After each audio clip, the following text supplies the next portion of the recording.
To address this, let me first invite President Buhari of Nigeria. As you all know, he has had a long and dedicated record of public service. He's leading his country at a very pivotal moment. Nigeria was the one country, or the one very important country, that at the African Union Summit stepped back and said, hold on, let's make sure we bring our population along with us as we sign a free trade agreement, which has a wisdom to it, which might well prove even more strengthening of the African free trade area in the end. President Buhari, it's a great honor to have you here with us today, and could I invite you to come and make your opening remarks? Thank you.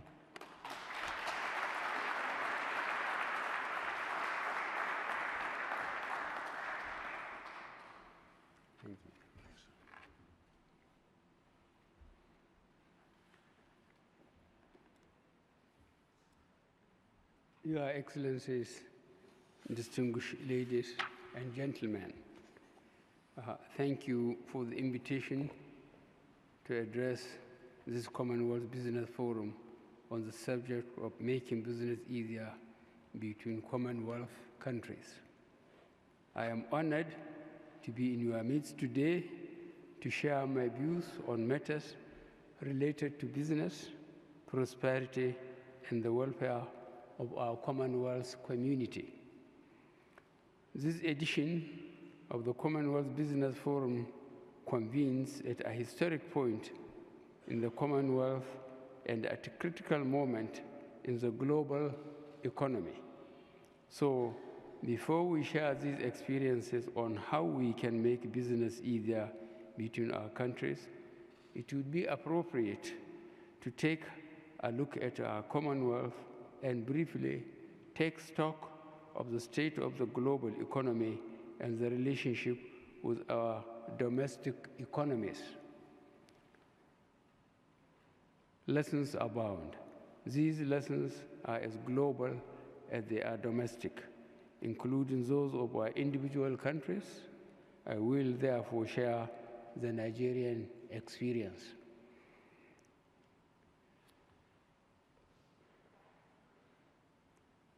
Commonwealth 25 is historic because this is the largest gathering of leaders of the Commonwealth. Here in our Commonwealth, we are endowed by the diversity of 53 nations. We are bound by common values.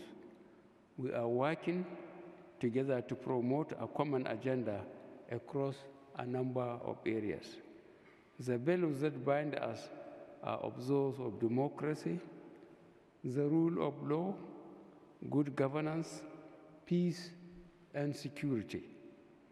We are committed to these values, and we believe that if we adhere to these values, we shall enhance human welfare and condition of the people in the countries where we have been elected to serve. In the global economy, the macroeconomic figures are positive. The numbers show that growth is strengthening.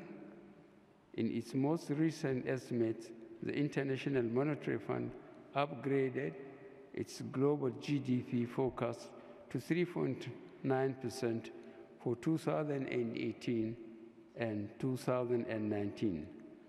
Trade and investment are driving the current growth momentum. Credit and money supply are easier globally and within countries. Accentuating the uncertainty and anxiety are complex, ongoing changes in economic alliances and partnerships and trading relationships. Certainly and predictably are in question. Geopolitical tensions are rising. In developing countries, labor and industry are concerned about distortions in trade policies that result in subsidized products which have contributed to exports dumped in developing economies. These have had effects in the form of job losses. Growth is not yet inclusive and remain elusive. There are downside risks about disruptions to trade and investment. Global and regional markets have been considerably rattled by the risk of trade wars. Concerns over climate change are unabated and are increasing. There are tasks and duties on all sides. I am glad that the 25th Commonwealth is looking to adopt a communique and declaration on Commonwealth connectivity agenda on trade and investment to boost multilateral trade, intra-Commonwealth trade, and economic growth within the Commonwealth.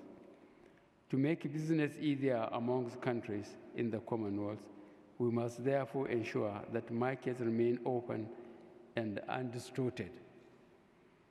This is why I believe that making business easier in the Commonwealth is a shared responsibility for us all. Nigeria believes that making business easier across the Commonwealth will resolve around a number of issues. Firstly, trade and investment facilitation to generate resources for sustainable development. 2, ease of doing business. 3, regional integration that expands markets with safeguards against injurious trade practices from third parties. 4, more inclusive growth with the empowerment of women and youth. 5, providing a platform for small and medium enterprises. 6, a radical expansion of human capital for the 21st century, what is now known as knowledge economy. Hard and software infrastructure for 21st century digital economy to boost e-commerce, increase efficiency, solve developmental problems, and enhance cyber security. The foundation of prosperity and the wealth of nations are rooted in trade and investment, accompanied by constant domestic adaptation to sharpen our comparative advantages by creating an enabling environment for business. This is why the theme of this Commonwealth Business Forum is so important. Nigeria believes that the Commonwealth should be a champion for trade and investment facilitation. In November last year in Abuja, Nigeria, in partnership with the Economic Community of West African States, convened a high-level trade and investment facilitation forum for development. The Abuja statement from this forum, deepening Africa's integration in the global economy through trade and investment facilitation for development, has become a global and multilateral reference point.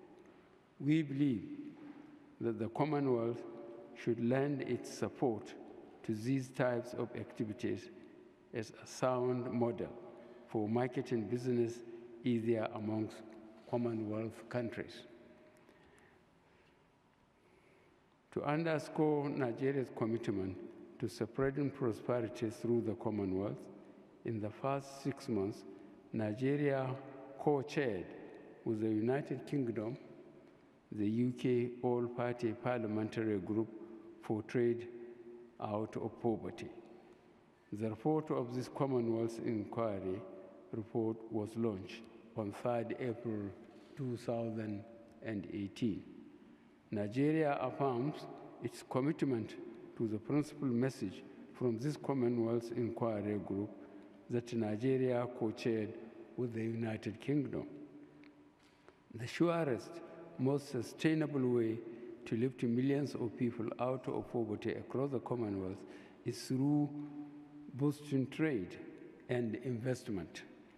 We believe that we, as leaders in the Commonwealth, should grasp the opportunity and agree to a major new focus on trade and investment for inclusive development. Nigeria organized on the 17th April 2018 a UK-Nigeria Trade and Investment Forum at the London Stock Exchange. I urge the Commonwealth Business Forum to join Nigeria and prospective investors in the Nigerian economy to participate in the forum. The ongoing Nigerian experience to this end is illustrative. An enabling environment for business was and remains one of my priorities as president.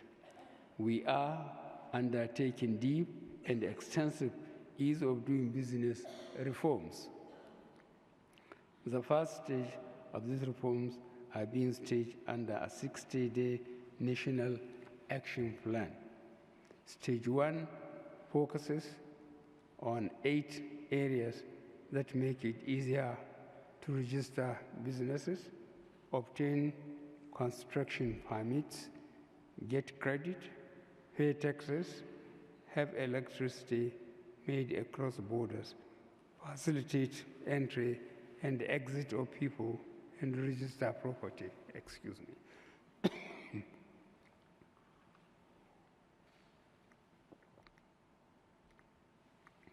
These reforms were coordinated in an executive order. Transparency and efficiency across government was mandated and is made enforceable.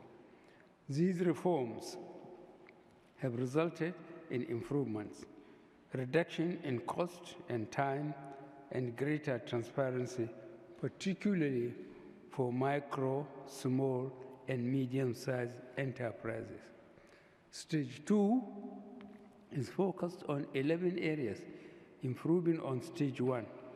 This stage also covers new areas, including contract enforcement, simplifying the procurement process, and trading within Nigeria. Action in this and subsequent stages will evolve entirely around reputational issues. In acknowledgement of efforts underway, Nigeria was moved up 24 places to 145th in the World Bank's ranks of doing business. Report published in November last year, Nigeria was also recognized as one of the top 10 most improved economies in the world. However, we know that there is much more work to be done. We are now in the next stage. This is work in progress. Nigeria's ease of doing business reforms are vital across structural reforms that will enable our country to attract and retain investment, connect to global value chains, and maximize the benefits of an open, rules-based economy. Some of our lessons may be useful for the Commonwealth family. Nigeria's doors are open to business. Nigeria is and shall remain an open trading economy, deepening regional integration governed by the rule of trade law. But if we are to make business easier between our countries and going beyond the Commonwealth, we must avoid trade wars and work collectively to preserve the global trading order, support regional initiatives, as well as support domestic structural reforms that focus on the priorities of individual countries. In conclusion, Nigeria believes that if we are in a collective Commonwealth commitment to the ease of doing business, we shall spur growth, multiply wealth, and expand employment opportunities. These objectives will be accelerated by trade and investment facilitation. In the current global economic and trade policy landscape, Nigeria believes that the Commonwealth, because of its composition and experience, is uniquely positioned to grasp the opportunity to implement bold measures for trade and investment facilitation, hence making business easier between Commonwealth countries, has the potential to generate much needed resources for sustainable development. Thank you very much.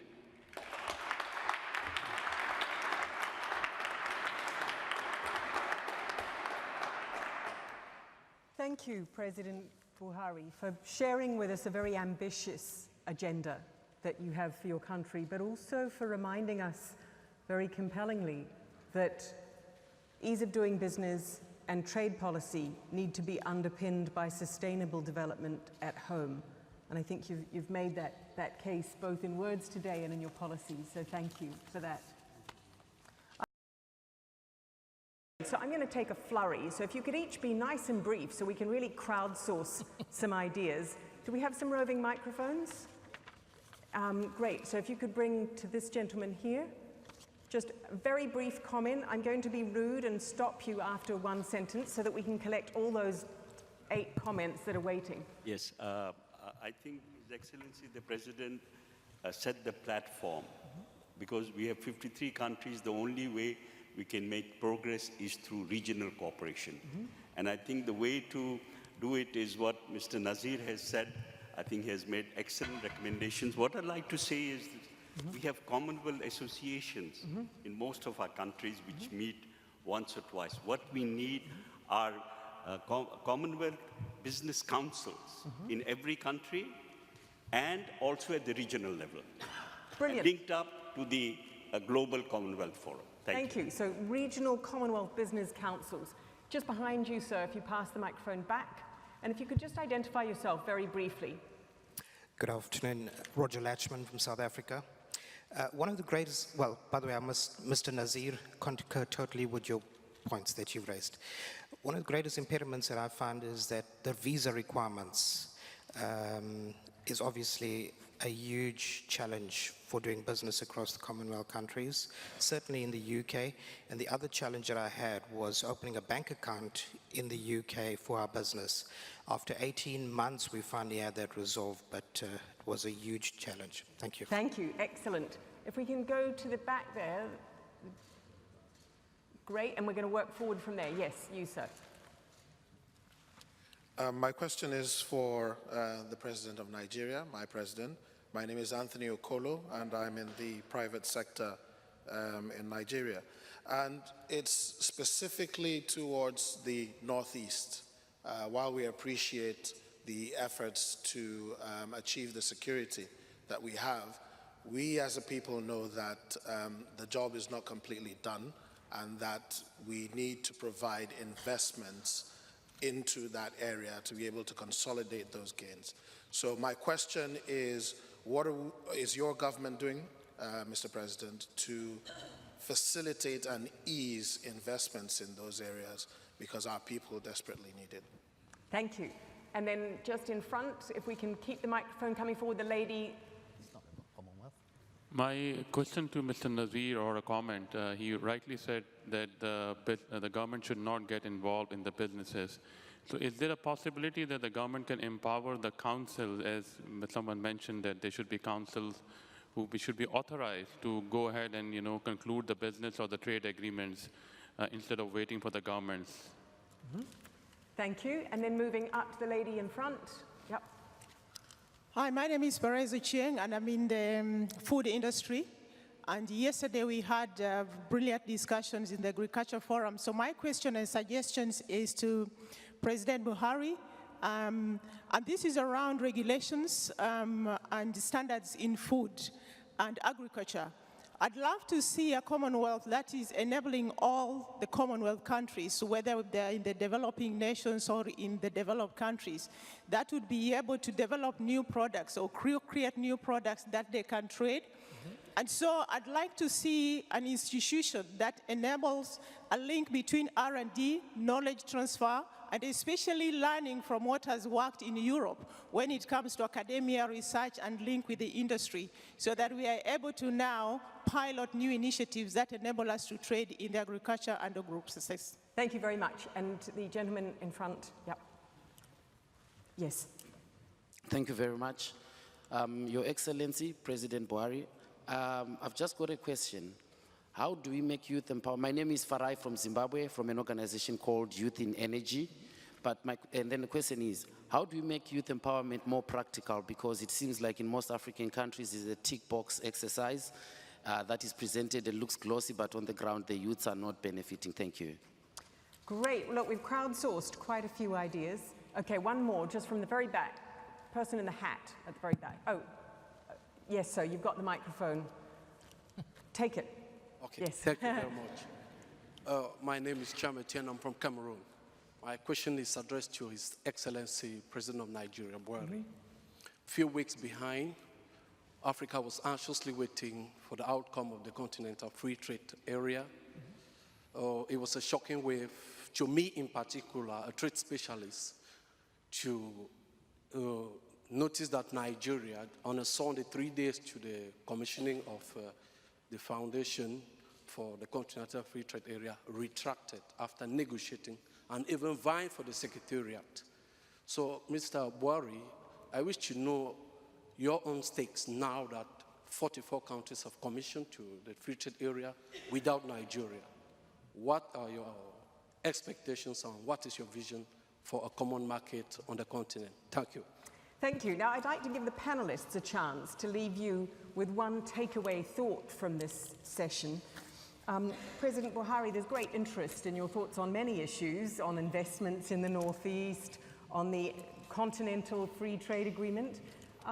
Feel free to take your pick, but would you like to take the microphone and leave us with a final thought from you? I think it's probably already turned on. Yeah. Well, thank you very much for the observations. We'll start with on the Northeast. All the questions, I think, will reflect about Nigeria's preparedness to accept investment and secure the confidence of those who are going to invest or those who are already there. I believe for those who are following us closely, they could recall